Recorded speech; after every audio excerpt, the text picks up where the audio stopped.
من أم عادل تجلى الفخر واسواره، أم العريس اللي تتباهى معانيها.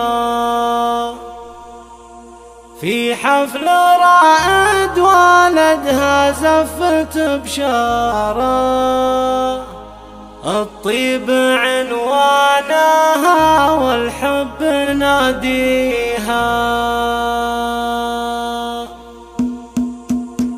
هلا الفرح واشرقت بالسعد انواره، والزين